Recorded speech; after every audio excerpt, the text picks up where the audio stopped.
Hello viewers, welcome to Deeps mathematics. So இந்த வீடியோவில் நம்ம என்ன தெரிஞ்சுக்கப்புறம் அப்படின்னு பார்த்தீங்கன்னா, குரூப் 4 ப்ரீவியஸ் கொஸ்டின், அதாவது கடந்த 5 வருடங்களாக கேட்கப்பட்ட குரூப் 4 பொதுத்தமிழ் கேள்விகள் தாங்க நம்ம இந்த சீரீஸ் ஃபுல்லாக நம்ம பார்த்துட்ருக்கோம். ஸோ ஆல்ரெடி பார்த்திங்கன்னா ஒரு 300 கொஸ்டின்ஸ் முடிச்சிட்டோம். அதாவது 3 செட் கொஸ்டின் பேப்பருக்கான பொதுத்தமிழ் கேள்விகள் ஃபுல்லாகவே நம்ம கம்ப்ளீட் பண்ணிட்டோம். ஸோ எந்தெந்த வருடங்கள்னு பார்த்திங்கன்னா 2022 கேட்கப்பட்ட குரூப் 4, 2019 கேட்கப்பட்ட குரூப் 4, 2018 கேட்கப்பட்ட குரூப் 4, இந்த 3 கொஸ்டின் பேப்பருமே 300 கொஸ்டின்ஸ் நம்ம கம்ப்ளீட்டாக முடிச்சிட்டோம். ஸோ இப்போ அடுத்து எந்த இயர் பார்க்க போகிறோம்னு பார்த்திங்கன்னா 2016 வருடத்தில் கேட்கப்பட்ட குரூப் 4க்கான பொதுத்தமிழ் கேள்விகள் தாங்க நம்ம இந்த சீரீஸில், அதாவது இந்த வீடியோவில் நம்ம தெரிஞ்சுக்க போகிறோம். ஸோ கம்பல்சரிங்க, நீங்கள் புக்கை ஃபுல்லாக முடிக்கிறீங்களோ இல்லையோ, அதாவது பழைய சமச்சீர் சொல்லிகிட்ருக்கேன், அதை முடிக்கிறீங்களோ இல்லையோ, அட்லீஸ்ட் இந்த ப்ரீவியஸ் இயர் கொஸ்டினையாவது நீங்கள் கம்பல்சரி படிச்சிடுங்க. நீங்கள் குரூப் 4க்கு பிகினராக இருக்கிற பட்சத்தில் நான் சொல்கிறேன். ஆல்ரெடி படிச்சுட்ருக்கவங்களா இருந்தால் கண்டிப்பாக பழைய சமச்சீர் முடிச்சிருப்பாங்க. இதை ரிவிஷன் பர்பஸாக யூஸ் பண்ணிப்பாங்க. நீங்கள் இப்போ தான் புது தமிழே அதாவது புது சமச்சீர் தமிழே இப்போ தான் முடிச்சிருக்கேன், பழைய சமச்சீர் இன்னும் நான் தொடவே இல்லைங்க, இனிமேல் தாங்க தொடணும், இன்னும் ரிவிஷன்லாம் நிறையா இருக்குது அப்படின்னு ஃபீல் பண்ணுறீங்க அப்படின்னா கண்டிப்பாக இந்த 2018, 2016, 2014க்கான குரூப் 4ல் இருக்கக்கூடிய பொது தமிழ் கேள்விகளையாவது கண்டிப்பாக படிச்சுக்கோங்க. ஸோ இன்றைக்கான ஃபர்ஸ்ட் கொஸ்டின் என்னென்னு பார்த்துருவோம். மோசிகீரனார் உடல் சோர்வினால் முரசுக்கட்டிலில் உறங்கிய போது கவரி வீசிய மன்னன் யாருங்க? சேரன் பெருஞ்சேரல் இரும்புரை. ஸோ யார்? சேரன் பெருஞ்சேரல் இரும்புரை. சரி, இப்போ ஆப்ஷன்ஸ்லேருந்து ஒரு கொஷின் உங்களுக்கு கேட்குறேன். புது சமச்சீர் தமிழ் புக்கில் பாண்டிய நெடுஞ்செழியன் பற்றி ஒரு பாடல், ஒரு செய்யுளை நம்ம படிச்சிருப்போம். அது எந்த சங்க கால நூலில் இடம்பெற்றிருக்கு அப்படிங்கிறது தெரிஞ்சதுன்னா கமெண்ட் செக்ஷனில் கமெண்ட் பண்ணுங்கள், சரிங்களா? அடுத்தது, இது ஆல்ரெடி நான் கேட்ட கொஷினே தான். முதலாம் குலோத்துங்க சோழனோட அவைகால புலவர் யார் அப்படின்னு தெரிஞ்சது அப்படின்னா கமெண்ட்டில் கமெண்ட் பண்ணுங்கள், ஓகேங்களா? ஸோ அடுத்தது செகண்ட் கொஷின், மேட்ச் த ஃபாலோயிங்க. கவுந்தியடிகள், மாதரி, மாதவி, கண்ணகி. ஸோ இதில் ரொம்ப தெரியலை அப்படின்னா கண்ணகி மாநாயக்கனின் மகள்ங்கிறது கண்டிப்பாக எல்லாருக்கும் தெரிஞ்சிருக்கும். அப்போ 4வது இந்த டி அப்படிங்கிறதுக்கு ஆன்சர் என்னங்க வருது? 2. அப்போ இதில் பார்த்தீங்கன்னா 2ங்கிறது எங்கே இருக்குது? ஆப்ஷன் ஏல தான் இருக்குது நமக்கு.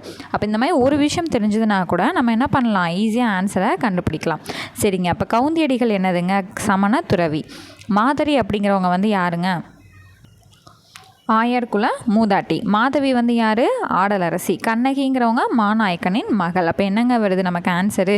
3, 1, 4, 2. ஓகேங்களா? அப்போ ஆப்ஷன் ஏல இருக்கக்கூடிய 3, 1, 4, 2 தான் இதுக்கான ஆன்சர். அடுத்தது 3வது கொஸ்டின், கடிகை என்பதன் பொருள் என்னதுங்க? கடிகை அப்படிங்கிறது அணிகலன், ஓகேங்களா? அடுத்தது 4வது கேள்வி, கற்றவனுக்கு கட்டுச்சோறு வேண்டா என கூறும் நூல். ஸோ இது ரொம்ப ஃபேமஸான கூற்றுங்க.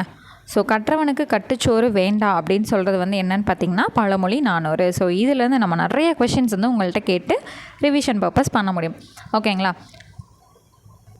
ஸோ பழமொழி 400 எழுதினவர் யார்? அவரோட காலம் என்ன? அவரோட சமயம் என்ன? ஸோ இதெல்லாம் தெரிஞ்சதுன்னா கமெண்ட் செக்ஷனில் கமெண்ட் பண்ணுங்கள். அண்ட் பழமொழி 400ல் மொத்தம் எத்தனை பாடல்கள் இருக்குது? ஒரு பாடல்களும் எத்தனை அடிகளை கொண்டது? ஸோ இது எல்லாமே உங்களுக்கு தெரிஞ்சது அப்படின்னா கண்டிப்பாக கமெண்ட்டில் கமெண்ட் பண்ணுங்கள். ஸோ அதே போல் ஏழாதி, திரிகடுகம், நான்மணிக்கடிகை இதெல்லாம் எதை சார்ந்தது? அதாவது 17 கீழ்கணக்கா 17 மேல் கணக்கா, எந்த வகையை சார்ந்ததுன்னு தெரிஞ்சதுன்னா கமெண்ட்டில் கமெண்ட் பண்ணுங்கள். அடுத்தது, ஏலாதியில் எத்தனை மருத்துவ பொருள்கள் இருக்குது? திரிகடுகத்தில் எத்தனை மருத்துவ பொருள்கள் இருக்குது? ஸோ இதை எழுதினவங்க யார் என்னன்னு தெரிஞ்சது அப்படின்னா கமெண்ட்டில் கமெண்ட் பண்ணுங்கள். ஸோ இதை பற்றின கிளாஸஸ் எல்லாமே நம்மளோட சேனலில் டீப்பாக போட்டிருக்கோங்க, தெரிஞ்சுக்கோங்க. ஸோ நான்மணிக்கடிகைக்கு போட்டிருக்கோம், பழமொழி 400 போட்டிருக்கோம், ஏலாதி போட்டிருக்கோம், திரிகடுகம் போட்டிருக்கோம். ஸோ புது புக்கு பழைய புக்கு எல்லாமே மெர்ச் பண்ணி ஒரே இதாக நம்ம கொடுத்துருப்போம், ஓகேங்களா? ஸோ ப்ளேலிஸ்ட்டு கண்டுபிடிக்க தெரில அப்படின்னா டிஸ்கிரிப்ஷனில் இருக்கக்கூடிய வாட்ஸ்அப் நம்பருக்கு எனக்கு அந்த ப்ளேலிஸ்ட் வேணுங்க, 17 கீழ்கணக்குக்கான ப்ளேலிஸ்ட் வேணும், அந்த மாதிரி சொன்னீங்க அப்படின்னா உங்களுக்கு நாங்கள் சென்ட் பண்ணிடுவோம், ஓகேங்களா? ஸோ அடுத்த 5th கொஸ்டின் பாருங்கள். வள்ளுவரும் தம் குரல் பாவடியால் வையத்தார் உள்ளுவதெல்லாம் அலர்ந்தார் ஓர்ந்து என திருக்குறளை பாராட்டியவர் யார்? ஸோ இந்த திருக்குறளை இந்த 2 வரி மூலமாக பாராட்டினவங்க யார் அப்படின்னு பார்த்திங்கன்னா பரணர், ஓகேங்களா? யாருங்க? பரணர். அடுத்தது 6வது கொஸ்டின், நூலையும் நூலாசிரியரையும் நம்ம என்ன பண்ண போகிறோம்? மேட்ச் பண்ண போகிறோம். ஸோ ஃபஸ்ட்டு யாருங்க? ஜெயங்கொண்டார், அடுத்தது காரியாசான், அடுத்து கம்பர், அடுத்து கண்ணகனார். ஸோ ஜெயங்கொண்டாருங்கிறது கலிங்கத்து பரணி, ரொம்ப ஈஸியாக சொல்லுவோம். காரியாசான் அப்படிங்கிறது என்னதுங்க? சிறு பஞ்ச மூலம். கம்பர் வந்து சடகோபர் அந்தாதி, கண்ணகனார் வந்து என்னதுங்க புறநானூறு. ஸோ ஆன்சர் வந்து 3, 4, 1, 2 அவ்வளோதான். இந்த மாதிரி தான் நிறையா நமக்கு கேட்பாங்க, ரொம்ப இம்பார்ட்டன்ட்ங்க. அடுத்தது என் பானோக்கா யாகிலும் முன் பற்றல்லால் பற்றில்லேன் என்ற வரிகளை பாடியவர் யார் அப்படின்னு பார்த்தீங்கன்னா குலசேகர ஆழ்வார். ஓகேங்களா, யாருங்க குலசேகர ஆழ்வார். ஓகே, அடுத்தது 8th கொஸ்டின். செரு அப்படிங்கிறதுக்கான பொருள் வந்து என்னதுங்க? செரு அப்படிங்கிறது வயல். அவ்வளோதான். புது புக்லையும் நமக்கு இது வந்து இடம்பெற்றிருக்கு. அடுத்தது 9th கொஸ்டின். திருக்குறளில் 7 என்னும் எண்ணு பெயர் எத்தனை குறட்பாவில் இடம்பெற்றுள்ளது? ஸோ 7ங்கிறது எத்தனையில் வருதுன்னா 7க்கு அடுத்த நம்பர் 8 அப்படிங்கிறத ஞாபகம் வச்சுக்கணும். ஓகேங்களா, ஸோ இந்த மாதிரி பார்த்துட்டு நீங்கள் லெட்டர்ஸில் பார்த்துட்டு இருந்தீங்கன்னா உங்களுக்கு பதியாது. நீங்கள் 7 அப்படின்னு போட்டு ஒரு ஏரோ மார்க் போட்டு 8 அப்படின்னு போட்டு வச்சு புக்கிலே பக்கத்துலேயே போட்டு வச்சுக்கிட்டிங்கன்னா உங்களுக்கு அந்த ஏரோ மார்க்கோட நீங்கள் எழுதி வச்ச ஹிண்ட்டு தான் வந்து உங்களுக்கு ஞாபகம் வரும். ஸோ மிஸ்டேக் பண்ண மாட்டீங்க. ஓகேங்களா. அடுத்தது 10th கொஸ்டின். கீழ்கண்ட நூற்களில் தமிழ் 3000 என்னும் வேறு பெயர் கொண்ட நூல் எது? ஸோ ஏதோ ஒரு நூலோட இன்னொரு பெயர் தான், அதாவது சிறப்பு பெயர்னு கூட வச்சுக்கலாம். இன்னொரு பெயர் தமிழ் 3000. அப்போ இது எந்த நூலுக்கானது அப்படின்னு பார்த்தீங்கன்னா திருமந்திரம். ஓகேங்க, இந்த திருமந்திரத்தை எழுதினவர் யார்? எந்த நூற்றாண்டை சேர்ந்தவர்? ஆன்சர் தெரிஞ்சவங்க கமெண்ட் செக்ஷனில் கமெண்ட் பண்ணுங்கள். ஸோ இந்த திருவள்ளுவ மாலை இருக்குது இல்லைங்களா, ஸோ அந்த திருவள்ளுவ மாலை எந்த நூலை போற்றி எழுதப்பட்டது அப்படின்றது தெரிஞ்சது அப்படின்னா கமெண்ட் செக்ஷனில் கமெண்ட் பண்ணுங்கள். ஓகேங்களா. ஸோ அடுத்தது இன்றைக்கான 11th கொஸ்டின். தொண்டர் சீர் பரவுவார் என்று போற்றப்படுபவர் யார் அப்படின்னு பார்த்தீங்கன்னா சேக்கிலார். ஓகேங்களா, தொண்டர் சீர் பரவுவார் அப்படிங்கிறது யார் அப்படின்னா சேக்கிலார். ஸோ சேக்கிலார் எழுதுன நூலோட பேர் என்ன, அந்த நூலுக்கு அவர் என்ன பேர் வச்சார் அப்படிங்கிறத தெரிஞ்சதுன்னா கமெண்ட் செக்ஷனில் கமெண்ட் பண்ணுங்கள். அடுத்தது 12வது கேள்வி. யாருடைய அறிவுரைப்படி ஆதிரையிடம் மணிமேகலை முதலில் பிச்சை ஏற்றாள்? இது வந்து யாருங்க? அரவணடிகள். ஸோ புது புக்கில் என்ன பார்த்துருப்பீங்கன்னா அந்த பாத்திரத்தில் ஆதிரை கிட்ட தான் ஃபஸ்ட் டைம் சாப்பாடு வாங்கியிருப்பாங்கங்கிறத மட்டும்தான் நம்ம என்ன பண்ணியிருப்போம், படிச்சிருப்போம்.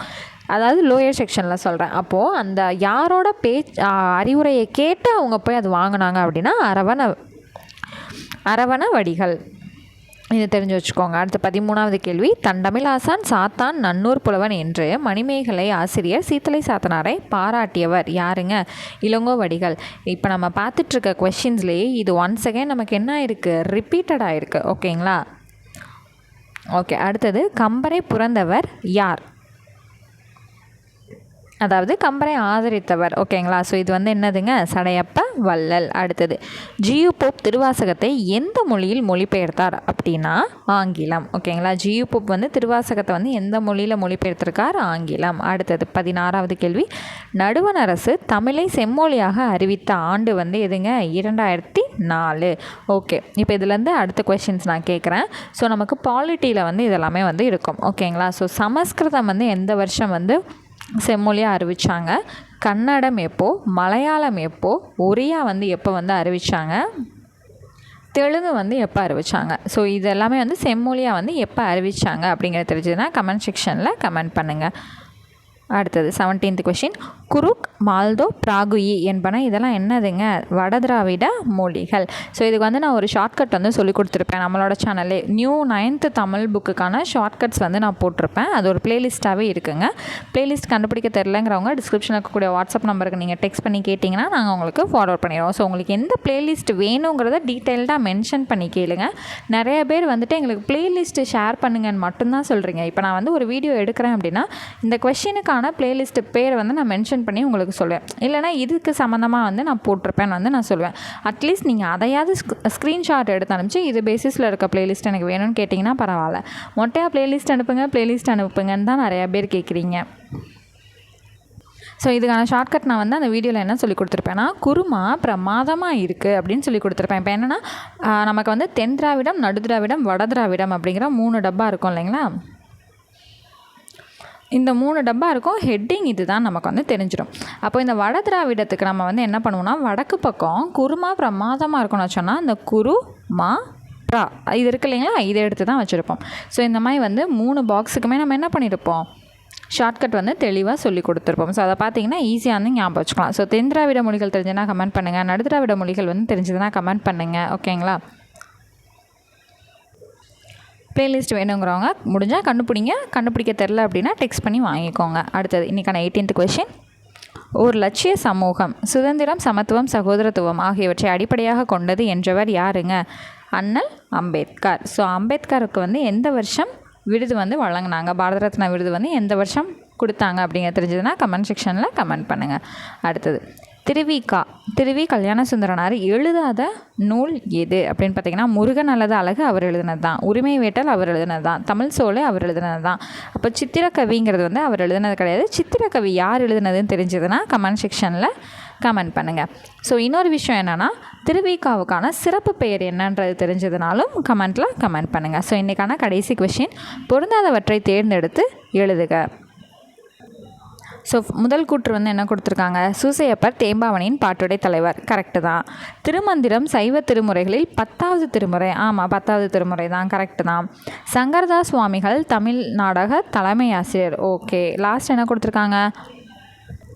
மதங்க சூளாமணியை இயற்றியவர் மறைமலை அடிகள். தவறானது. ஓகேங்களா? ஸோ இன்றைக்கான 20 கொஷின் நம்ம வந்து கம்ப்ளீட் பண்ணிட்டோம்.